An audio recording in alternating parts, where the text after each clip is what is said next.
नमस्कार, आपण पाहत आहात सह्याद्री न्यूज, आवाज महाराष्ट्राचा। राज्य उत्पादन शुल्क विभाग माळशिरसचा अवैध धंद्यांच्या विरोधात कारवायांचा दणका। निरीक्षक राज्य उत्पादन शुल्क विभागाच्या वतीने दिनांक 1 मे पासून अवैध दारूच्या धंद्यांच्या विरोधात मोठ्या कारवाया केल्या असून यामुळे अवैध धंदे करणाऱ्यांचे धाबे दणाणले आहेत।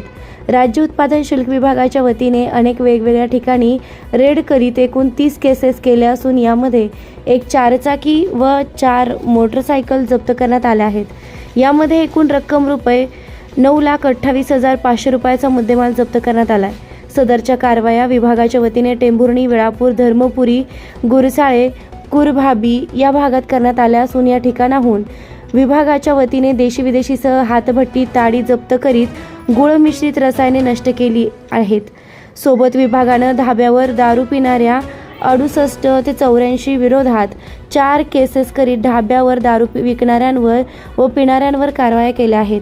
या धडाकेबाज कामगिरीमध्ये राज्य उत्पादन शुल्क विभागाचे निरीक्षक श्री S.G. भवंड यांचे समवेत दुय्यम निरीक्षक बाळासाहेब नेवसे, सौरभ भोसले, रवी भूमकर, सहाय्यक दुय्यम निरीक्षक बिराजदार, जवान तानाजी जाधव, गजानन जाधव, देवीदास चौधरी, प्रवीण पुसावळे तसेच वाहन चालक मारुती जडगे यांनी भाग घेतला होता।